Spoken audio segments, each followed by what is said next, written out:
कल सुबह 9:30 बजे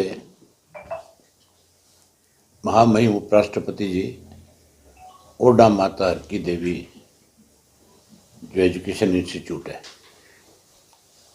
उसमें कन्वोकेशन के लिए, क्योंकि पिछले 4 वर्ष से कन्वोकेशन नहीं हुई थी, 2 साल तो कोरोना की वजह से रुके और 2 साल में कुछ परिस्थितियां इस किस्म की थी कि हमें उसको डिले करना पड़ा। माता हर की देवी का फाउंडर होने के नाते और जननायक चौधरी देवीलाल विद्यापीठ जो है उसका चेयरमैन होने के नाते मैंने महामहिम से रिक्वेस्ट करी थी कि अगर आप आएंगे आकर के बच्चों को डिग्रियां प्रदान करेंगे तो उनका बहुत हौसला बढ़ेगा। ना केवल उनका हौसला बढ़ेगा बल्कि जो बच्चे पढ़ रहे हैं, जो एजुकेशन ले रहे हैं, वो भी आपके आने से बहुत कुछ सीखने का काम करेंगे। इलाके के लोगों में भी, क्योंकि हमारे यहाँ एजुकेशन की बड़ी एक कमी रही है, एजुकेशन में सिरसा जिला हमेशा पिछड़ा रहा है और चौधरी देवीलाल की भी, चौधरी ओम प्रकाश चौटाला जी की, दोनों की एक सोच थी कि एजुकेशन को अगर बढ़ावा नहीं मिलेगा तो फिर मान के चलो प्रदेश और देश का विकास नहीं होगा। इसलिए चौटाला साहब जब चीफ मिनिस्टर बने तो उन्होंने विशेष रूप से कैसे एजुकेशन को बढ़ावा मिले इसके लिए यूनिवर्सिटी बनाई, पन्नीवाड़ा मोटा में इंजीनियरिंग कॉलेज बनाया। हमने अपने स्तर पे चौधरी देवीलाल जी के जाने के बाद उनके नाम का एक बड़ा इंस्टीट्यूट एजुकेशन का बनाया। मेरी दादी श्रीमती हर की देवी के नाम से ग्रामीण अंचल की बेटियों को पढ़ाई में असुविधा ना हो उनके लिए जहाँ ओडा में कॉलेज बनाया, वहीं हजारों बेटियां जो है हर साल वहाँ से डिग्री लेकर के जाती है, हर साल पढ़ने आती है। और उसमें भी हमने एक तरह से निःशुल्क एजुकेशन उनको देने का काम किया है। बच्चे कैसे ओडा इंस्टीट्यूट तक पहुँचे उसके लिए गांव-गांव में बसें लगाई और उससे ग्रामीण अंचल की बच्चियों को बहुत बड़ा फ़ायदा मिला, क्योंकि सरसा तक पढ़ने के लिए आने में उनको बहुत सारी असुविधाएं होती थी। पहली बात तो सरकारी जो कॉलेज था उसके पास कोई ऐसे साधन नहीं थे कि वो उनको समय पे उनके गांव से ले ले और समय पे उनके गांव में उनको छोड़ दें। हमने बहुत सारी सुविधाएं मुहैया कराई। मैंने जब महामहिम से सारी बातें शेयर करी पिछले दिनों मिल करके तो उन्होंने खुशी का इजहार किया और उन्होंने कहा कि भी मैं स्वयं आऊँगा और मैं स्वयं ग्रामीण अंचल के बच्चों को प्रोत्साहित करने का काम करूँगा। उसके साथ साथ हम चौधरी ओम प्रकाश चौटाला जी का एक म्यूजियम स्थापित करेंगे। उस म्यूजियम की आधारशिला भी उन्हीं से रखवाएंगे, वही रखेंगे, क्योंकि चौटाला साहब के और उनके आपस में बहुत गहरे संबंध रहे हमेशा। जहाँ राजनीतिक तौर पे उनके अच्छे ताल्लुकात थे, वहीं सामाजिक तौर पे बहुत गहरे संबंध रहे। तो आप लोगों को भी विशेष रूप से निमंत्रण है कि कल महामहिम के दोनों प्रोग्राम जो है, जो 9:30 बजे माता हर की देवी का है और उसके बाद 10:30 बजे अपने JCD में जननायक चौधरी देवीलाल विद्यापीठ में जो है, उन दोनों में आप आमंत्रित हैं। उसके बाद भोजन की व्यवस्था, भोजन पे भी आमंत्रित हैं और उसके साथ साथ अगर वो आपसे कोई 2 मिनट इस बारे में चर्चा करना चाहेंगे तो फिर मैं आप चाहूँगा कि आप सारे के सारे साथी जो 12:30 बजे जहाँ जब प्रोग्राम वहाँ से ख़त्म हो और यहाँ जब लंच पे आए तो आप यहाँ पे भी आएँ, ताकि आपके माध्यम से वो एक अच्छा संदेश प्रदेश और देश के नौजवान पीढ़ी को दे सकें। मैं उम्मीद करूँगा कि आप सब साथी जरूर पहुँचेंगे। म्यूजियम कहाँ बनाया जाएगा? वहीं हमारी जो संस्था है जननायक चौधरी देवीलाल जी के नाम से, उसी के अंदर उनके नाम का एक म्यूजियम बनेगा, जिनमें उनकी अब तक की पुरानी यादें। जो भी यादें हैं, जो उपलब्धियां, वो सारी की सारी वहाँ पे नई पीढ़ी को बताया जाएगा कि चौधरी ओम प्रकाश चौटाला का जीवन किस तरह का था, कितने सादगीपूर्ण जीवन से उन्होंने किस तरह से एजुकेशन को बढ़ावा दिया, किस तरह से प्रदेश की सेवा करी, वो सारी चीज़ें उसके माध्यम से नई पीढ़ी को बताई जाएगी। अभय जी, बजट सत्र शुरू होने वाला है। आपके 2 विधायक हैं, क्या उनसे भी सरकार ने कोई सुझाव मांगे? सरकार ने सारे एमएलए से सुझाव मांगे और मैं आज का अखबार पढ़ रहा था, जहाँ कोई सुझाव तो मुझे पता नहीं दिए कि नहीं दिए, लेकिन एमएलए की एक डिमांड थी, वो सरकार को पूरी भी करनी चाहिए। एमएलए ने ये कहा कि भी जो 5 करोड़ रुपए आपने पहले निर्धारित कर रखे थे वो भी नहीं दिए गए कभी, उसमें भी बहुत सारी अड़चनें थी, उसमें बहुत सारा भेदभाव था।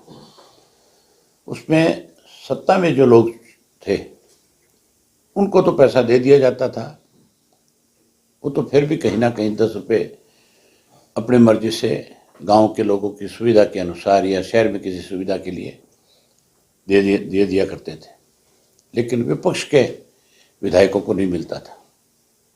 अब की बार डिमांड करी है कि 5 करोड़ की बजाय उसको बढ़ाया जाए, 10 करोड़ तक किया जाए। आप ये मान के चलो कि ब्लॉक समिति का जो चेयरमैन है, ब्लॉक समिति का मेंबर है, अगर वो 20, 30, 50 लाख रुपया, करोड़ रुपया खर्च कर सकता है साल का, ब्लॉक समिति का चेयरमैन तो मेरी ख्याल 15 से 20 करोड़ रुपया साल का खर्च करता है। तो हर एमएलए के नीचे 2-2 ब्लॉक हैं, उसके पास अगर देने को पैसा नहीं होगा एमएलए के पास, तो वो जब गांव में जाएगा या कस्बे में जाएगा, लोग उसके सामने कोई समस्या रखेंगे और वो उनके सामने लाचारी व्यक्त करेगा कि मेरी मजबूरी है भाई, सरकार की तरफ से मुझे कुछ मिल नहीं रहा, तो मान के चलो फिर ये लोगों की भावनाओं के साथ खिलवाड़ है, ना कि सिर्फ सरकार अनदेखी कर रही है किसी राजनीतिक दल की। इसलिए मुख्यमंत्री को राजनीति से ऊपर उठ करके बिना भेदभाव के 10-10 करोड़ रुपया जो है एमएलए का एक कोटा निर्धारित करना चाहिए, और वो पैसा जो खर्च हो उस पर सरकार की निगरानी हो कि उस पैसे का दुरुपयोग ना हो, वो पैसा सही काम में खर्च हो। जिला परिषद का जो चेयरमैन है, आप ये देखो कि उसके पास सालाना 50 से 100 करोड़ रुपए आता है। जिला परिषद के चेयरमैन को सरकार की तरफ से गाड़ी मिलती है, ऑफिस मिलता है, रेजिडेंस मिलता है, तो फिर एमएलए को ये सुविधा क्यों नहीं है? पंजाब में अगर एमएलए को गाड़ी दी जाती है तो हरियाणा के एमएलए को भी गाड़ी उपलब्ध करानी चाहिए सरकार को, ताकि वो उस सरकारी साधन से लोगों के बीच में जा सके और लोगों की जाकर के समस्या सुन सके और उस समस्या का समाधान करा सके। कल कांग्रेस की भी मीटिंग है नेता प्रतिपक्ष को लेकर और आगे चुनाव को लेकर कुछ जो उसके ये कांग्रेस के लोगों से सवाल करो, उनसे पूछो। कैसे देखते हैं आप? ये सवाल आप उनसे करो, उनसे पूछो अभय जी, कि तुम और कितने दिन तक लोगों को गुमराह करोगे, कितने दिन तक भाजपा के साथ मिलकर के इस प्रदेश को बर्बाद करोगे। ये मीटिंगें दिखावा है, ये तो मिले हुए हैं। अभी इन चुनाव में देख लो आप, जो नगर परिषद के चुनाव हुए, इनमें तुम्हारे सरसा में ले लो, दूर मत जाओ, यहाँ 3 एमएलए उनके सरसा के अंदर, और 2 एमएलए ऐसे हैं जो एक दिन भी कहीं वोट मांगने नहीं आए। मेरे ख्याल जाए थे कहीं, कोई इनकी पार्टी का सीनियर आदमी नहीं आया था। बात कर रहे हैं कि हम चुनाव लड़ रहे हैं, चुनाव नहीं लड़ रहे, लोगों की आंखों में धूल झोंक रहे हैं, भाजपा के साथ मिलकर के भाजपा के लोगों की मदद कर रहे हैं, उनको जिताने का काम कर रहे हैं। सरकार के 100 दिन कंप्लीट हो चुके हैं, हालांकि मुख्यमंत्री और सरकार के मंत्री दावा कर रहे हैं कि स्वच्छ छवि की राजनीति हमने की है, क्या कहते हैं? अनिल विज का बयान नहीं पढ़ा आप लोगों ने? क्या कहा था उन्होंने कि मुख्यमंत्री अभी तो हवा में है। जिसका सीनियर मंत्री ये बात कहे कि मुख्यमंत्री हवा में है और उसे नीचे उतर करके लोगों से जानकारी लेनी चाहिए, तो फिर किसी और को इसके बारे में टिप्पणी करने की मेरे ख्याल से जरूरत नहीं है। सरकार में जो खुद का सीनियर मिनिस्टर है, जो नंबर 2 पे आता है, अगर वो ये इस तरह के आरोप लगाता है कि हम तो हवा में हैं अब तक, तो फिर 100 दिन हवा में निकाल दिए, काम कहाँ है? धरातल पे तो कुछ नहीं है। धरातल पे तो डबल इंजन ट्रिपल इंजन है। अब वो इंजन चलते किस चीज़ से हैं, उसमें कौन सा ईंधन डलता है, थोड़ा सा समय और निकलने दो, फिर आपको बताएंगे। सर, किसान लगातार धरने पर बैठे हैं, दोबारा 100 दिन हो चुके हैं। दो बार ओलावृष्टि हुई हरियाणा में। अभी ताजा 2 लाख एकड़ से ज्यादा का नुकसान हुआ है। मुख्यमंत्री ने यह कह दिया कि मैंने अधिकारियों को आदेश दे दिया और यह कह दिया 3 दिन के लिए पोर्टल खोलेंगे। उससे ये पूछो पोर्टल बनाई किस लिए थे, बंद क्यों है? पोर्टल हमेशा खुला रहना चाहिए। किसान को किसी भी किस्म की कभी भी कोई दिक्कत आती है, वो अपनी बात पोर्टल पे रखे, सरकार उसकी बात को देखे, उसकी बात को सुने, उसका समाधान करे। ये पोर्टल इसलिए थोड़े ही बनाए थे भी आप बना दो और उनको बंद करके छोड़ दो। 2 बार ओलावृष्टि हुई है। एक बार मुख्यमंत्री ने ये नहीं कहा। हमारे दोनों एमएलए 7 तारीख को जब सेशन शुरू होगा ये बात खुल करके पूछेंगे कि आपने मुआवजा राशि क्या तय की है और क्या मापदंड है आपके मुआवजा देने के, ये आप बताओ। हमने 12 कॉलिंग अटेंशन मोशन दिए हैं। मुझे लगता नहीं है कि सरकार अगर सीरियस होगी तो 12 के 12 पे चर्चा करें। कॉलिंग तब दिए जाते हैं जो महत्वपूर्ण बातें होती हैं, और हमारे अगर वो 12 के 12 लगेंगे तो हमारे दोनों एमएलए प्रदेश के लोगों की समस्याओं को बहुत जोर शोर से उठाने का काम करें। सर, किसान आंदोलन तीसरी बार फिर धरने पर बैठे हैं। लगभग 100 दिन से ज्यादा का समय हो चुका है, भूख हड़ताल तक बैठे हैं, लेकिन सरकार पर आरोप लगा रहे हैं कि उनकी सुनवाई नहीं हो रही, एमएसपी के जो गारंटी है वो नहीं उनको मिल पा रही है।